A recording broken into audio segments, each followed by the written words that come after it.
They offered me money to stay away from my own son. That sentence alone should tell you why this story matters. We were seated at a quiet, expensive restaurant chosen by my daughter-in-law's parents. Everything about the place was designed to impress. The lighting was soft. The service was careful. The conversation, however, was not kind. Her father spoke first. His tone was calm, respectful, and calculated. He said my son had a future to protect. He said their family could provide stability. Then he explained very clearly that my presence made things complicated. He did not accuse me. He did not threaten me. He offered a solution. A monthly payment. Medical support. Peace of mind for everyone involved. All I had to do was step back from my son's life. Quietly. Permanently. They assumed I was desperate. They assumed I would accept. They assumed I had no power in that room. My son sat beside me and said nothing. He avoided my eyes. That silence told me more than their words ever could. At that moment, I understood the stakes. If I spoke too soon, I would lose control of the situation. If I stayed quiet, I would learn exactly who they were. So I stayed quiet. I listened as they discussed my life as if I were not there. I listened as they measured my worth in numbers they believed would impress me. What they did not know was simple. I was not there to ask for approval. I was not there to beg for respect. And I was certainly not there for their money. They thought this dinner was about setting boundaries. They were wrong. It was about to become a lesson they would never forget.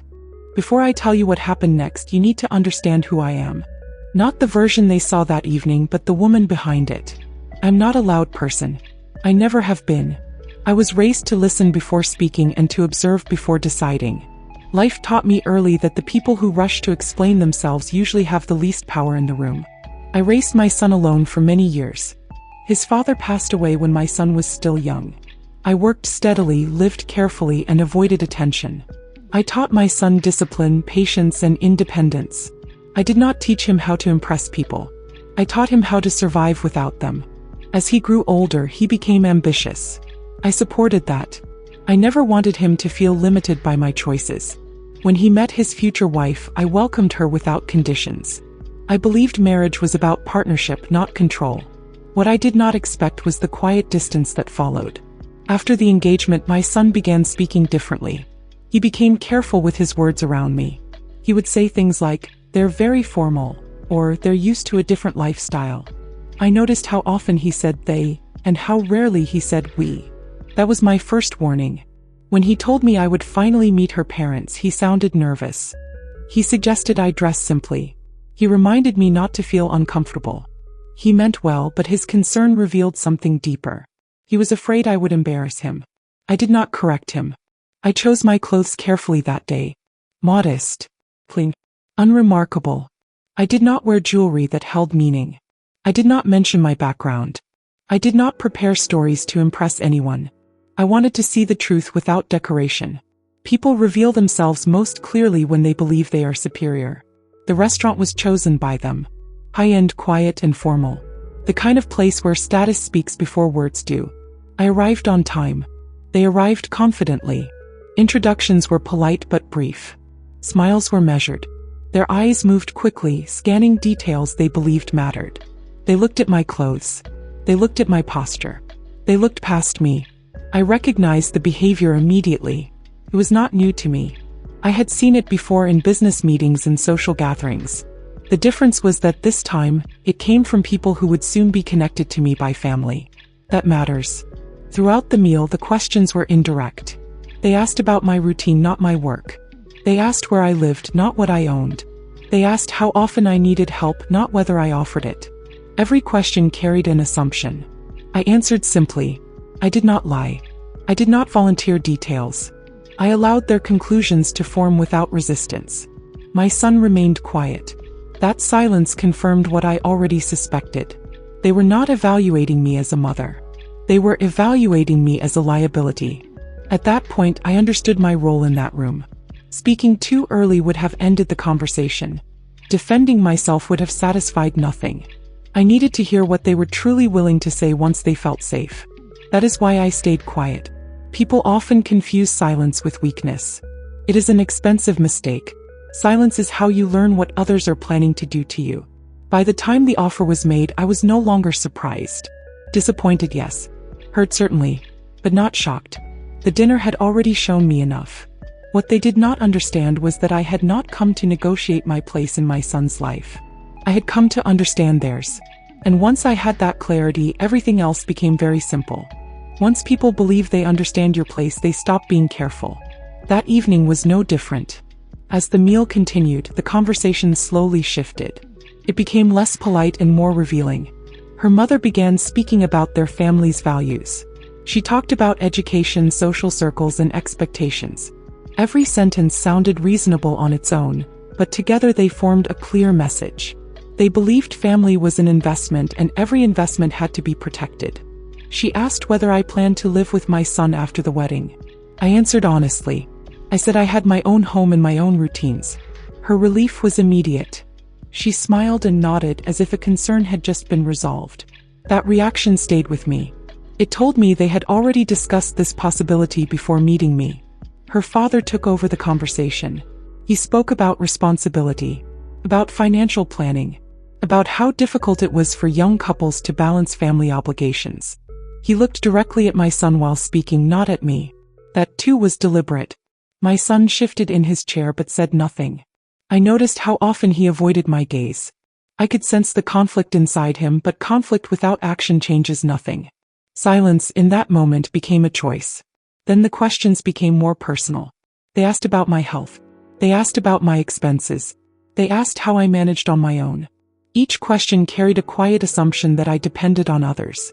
I answered calmly. Short sentences. No emotion. I did not challenge the tone. I let it continue. When people feel comfortable judging you, they begin to justify themselves out loud. Her mother mentioned how difficult it could be to support elderly parents long term. She spoke as if she were discussing a general issue, but her eyes never left my face. She said boundaries were necessary for a healthy marriage. I agreed with her. That surprised them. Agreement removed their need to pretend. The conversation turned practical. Numbers were mentioned casually. Costs, commitments, long-term planning. They spoke as if they were being responsible adults managing a problem. That was when her father lowered his voice. He said they wanted to be respectful. He said they understood family bonds. Then he said they wanted to make sure my son's future remained uncomplicated. He paused before continuing. That pause was intentional. It was meant to prepare me for what he believed was generosity. He offered support, monthly payments, coverage for my needs, a private arrangement, no contracts, no paperwork, just an understanding between families. In return, they expected distance, not a dramatic separation, not public conflict, just less presence, fewer visits, less influence. Over time, a quiet disappearance. The room went still. My son stared at the table. He did not object. He did not interrupt. He allowed the offer to sit in the air between us. That moment hurt more than the offer itself. It told me he had been preparing for this conversation, whether he admitted it or not. I looked at each of them carefully. Their expressions were calm, confident. They believed they were being fair. They believed money could solve discomfort. What they failed to understand was simple. They had crossed a line that cannot be crossed and then repaired. This was no longer about lifestyle differences. This was no longer about boundaries. This was about control. They were not asking me to step back. They were asking me to erase myself for their convenience. I said nothing. Silence made them uncomfortable. They shifted in their seats. Her mother tried to soften the moment with a smile. Her father waited, confident I would respond the way they expected. They believed the offer would end the discussion. Instead, it began something they were not prepared for. Because when people assume they hold all the power, they stop protecting themselves. And when that happens, the truth has room to enter the room. I took a slow breath. And for the first time that evening, I decided it was time to speak.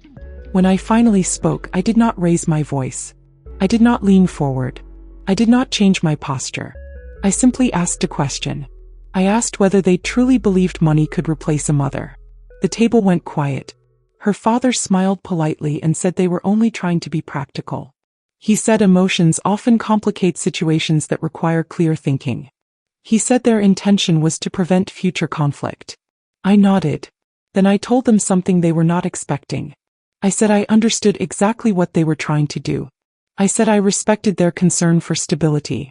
And I said that if I were in their position I might ask similar questions. That confused them. People expect resistance when they cross a line. They expect anger or tears. Calm agreement makes them uncertain. I could see it in their faces. They were waiting for negotiation. Instead, I clarified one thing. I told them I had never asked my son for financial support. I told them I had never relied on him for medical care. I told them I had never interfered in his choices, including his decision to marry into their family. Those were facts. Simple and verifiable. Then I corrected their most important assumption. I told them I lived modestly by choice, not by limitation. I told them I had worked for decades in roles that rewarded discretion, not display. I explained that I valued privacy more than recognition. I did not list titles. I did not name institutions. I did not describe assets. I did not need to. Experience has a way of revealing itself without explanation. I told them I had no interest in their money. Not monthly support. Not one-time payments. Not favors. I said I found the offer unnecessary and inappropriate. Her mother tried to recover. She said there must have been a misunderstanding. She said they only wanted to help. Her tone shifted. The confidence she had earlier began to fade. Her father asked what I meant by choice. That was when I ended the uncertainty. I told them my lifestyle was intentional. I told them I had already provided for my future. I told them I had no reason to trade my dignity for comfort. Then I turned to my son. I asked him calmly whether he believed his life would improve if I accepted their offer. I asked him whether distance from his mother would truly bring him peace. He did not answer immediately. When he finally looked at me, his expression had changed. For the first time that evening, he looked ashamed. That moment mattered. The balance in the room shifted. They realized this was no longer a private arrangement between them and me. It was now a conversation that exposed their intentions in front of the very person they claimed to protect. Her father cleared his throat. He said there was no need to make things uncomfortable. He said perhaps they had spoken too directly. I told him he had spoken very clearly. I explained that respect cannot be purchased and that family bonds are not liabilities to be managed. I told them that if they believed control was the foundation of stability, then they misunderstood stability entirely. I reminded them that marriage does not erase existing relationships. It expands them. And expansion requires maturity. Silence returned to the table, but this time it was different. It was not my silence. It was theirs. They were no longer confident. They were calculating. Her mother looked at my son, searching for reassurance. He did not give it. He sat upright now, listening. Fully present. I finished with one final statement. I told them I would never stand in my son's way. But I would also never remove myself to make others comfortable. I said that any future relationship would require mutual respect, not transactions. I thanked them for dinner. That was all. No argument followed. No apology was offered. None was needed. The truth had already done its work. When we stood to leave, their posture had changed. The certainty they arrived with was gone. They had misjudged me, and they understood it now. The drive home was quiet. My son held the steering wheel with both hands and kept his eyes on the road. The city lights passed by, but neither of us commented on them. Silence after a confrontation can feel heavy. This one felt necessary. After several minutes, he spoke. He apologized. It was not dramatic. No excuses. No long explanations. Just a simple acknowledgement that he should have spoken sooner. That mattered more than anything else he could have said. I did not lecture him. I did not remind him of my sacrifices. Parents who keep score lose authority. I told him I understood the pressure he was under and that fear often makes people quiet when they should be brave. What mattered was what came next. I told him very clearly that I would not compete for a place in his life. I said my role as his mother did not require permission from anyone. I also told him that respect was not optional and that silence in moments of disrespect has consequences. He listened. That told me the lesson had reached him. In the weeks that followed, contact with his in-laws became distant. Polite messages replaced invitations. Conversations stayed surface level. No further offers were made. No explanations were given. None were required. Boundaries do not need announcements. They become visible through behavior. My relationship with my daughter-in-law changed as well. At first, she avoided direct conversations. Over time that changed. She began asking questions. Not about money or status, but about values. About family. About expectations. That shift mattered. I never demanded apologies. People who truly understand do not need to be forced to express regret. Awareness changes behavior on its own. What stayed with me most from that evening was not the insult of the offer, but the ease with which it was made. That ease revealed something important about how people view power. Many believe power comes from wealth, influence, or connections. They believe it can be used to rearrange lives quietly and efficiently. What they forget is that real power comes from self-respect. I did not win that evening because I had resources. I did not win because I revealed information.